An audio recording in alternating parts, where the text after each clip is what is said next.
श्री शिवछत्रपती शिवाजी महाराज की जय। हर हर महादेव, जय भवानी, जय शिवाजी।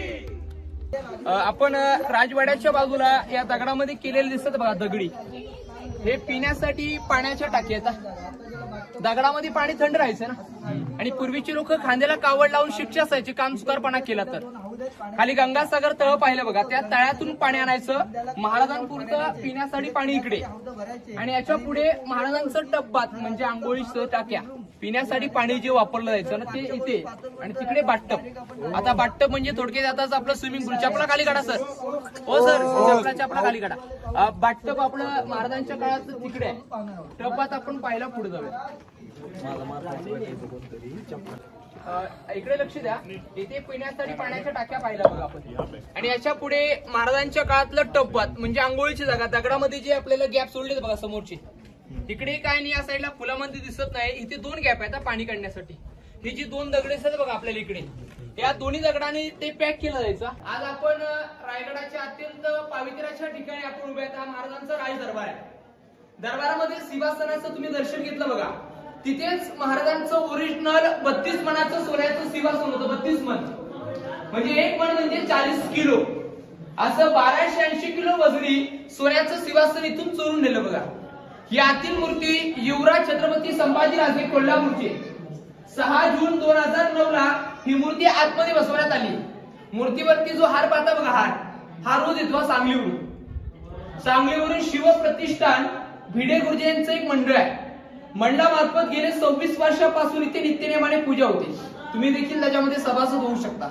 या दरबाराचं तुम्ही ऐतिहासिक आहे, राजे सिंहासनावरून तिकडून बसून बोलले ना तरी आवाज, ही लोक बसलेत बघा इथपर्यंत आवाज द्यायचा, आणि इकडून कोणी जरी कुसबुस केली तरी तो आवाज तिथपर्यंत जायचा। एको साऊंड म्हणतात, दोन्ही चमत्कार। कल्पना करा, आज दरबारामध्ये गडबड आहे, नाहीतर कागद पडलेला आधी देखील आवाज तिथपर्यंत जातो, पण त्याला शांतता एकदम क्लिअर लागते। राज्याभिषेकाचं तुम्ही पोस्टर बघा लावता घरामध्ये, ती ओरिजिनल इथल्या इथेच महाराजांच्या राज्याभिषेकाला 6000 नवळे जमले होते। 6000 नवळ्याने डोक्यावरती मानाची भगवे फेटे, अंगावरती मावळे कपडे घालून, मानेमध्ये कवड्याच्या माळा घालून पहाटे 4ला दरबार महाराजांच्या राज्याभिषेकाला सज्ज झाला होता। राजे शिवाय राज्याभिषेक दिली, पहाटे 4ला उठून जगदीश्वराचं महाराजांनी दर्शन केलं। जगदीश्वर दर्शन करून राजे नगर करण्याच्या पायऱ्या चढणार तर 6000 मावळे एकदा सुटले आणि उठून राजांचा त्रिवार मानाचा मुद्रा केला। महाराजांनी तो मुद्रा स्वीकारला, पण स्वीकारताच राजांचं अंतःकरण आलं, हृदय भरून आलं। हृदय भरण्याचं कारण तरी काय होतं, राजांच्या आरत्या वळण्यासाठी काही विधवा स्त्रिया पुढे आल्या, त्या राजांच्या हसत हसत आरत्या ओळख होत्या, आणि त्यावेळेस राजांचं अंतःकरण भरून आलं, ज्यांच्यामुळे आज आम्ही हिंदवी स्वराज्याची छत्रपती होणार आहोत, ते काँग्रेस आपल्या राज्यसत्तेमध्ये आम्हाला दिसत नाही। म्हणजे कल्पना करा, सिंहासनावरती बसताना देखील महाराज कोणाला विसरले नव्हते, असे आपले राजे होते बघा। आऊसाहेबांना राजे लिखित म्हटले असतील, काय म्हटले असतील की आऊसाहेब, आम्ही जी पहिली पायरी चढतो आमच्या हिंदवी स्वराज्याची, दुसरी पायरी चढतो लाख मेले तरी चालतील, पण लाखाचा पोशिंदा मारता कामा नये, असे म्हणणारे बाजीप्रभू देशपांडे या दरबारामध्ये महाराजांना दिसत नव्हते।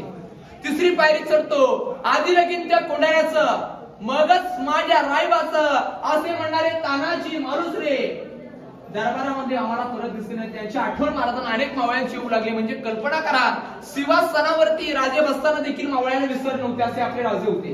राजे सिंहासनावरती आरूढ झाले, उजवा गुडघा सिंहासनाला टेकला, राजांच्या हातामध्ये विष्णूची मूर्ती, विष्णू जगाचा पाळणहार, आणि दरबारामध्ये एक लंकार होती। आपल्याला पाठिंबा म्हणजे बोलायचंय, सर्वांनी एक मिनिट उठा।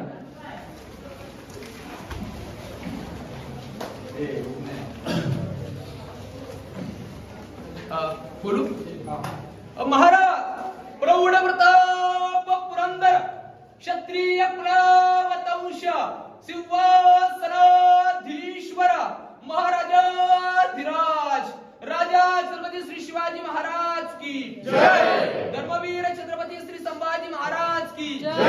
राष्ट्रमाता राजमाता जिजाऊ साहेबांचा जय। अशा प्रकारे ते राज्याभिषेक सोहळा पार पडला। कल्पना करा, आज आपल्याला माहिती ऐकताना अंगावरती शहारे येत आहेत, राज्याभिषेक पाहणारे मावळे किती भाग्यवान असतील।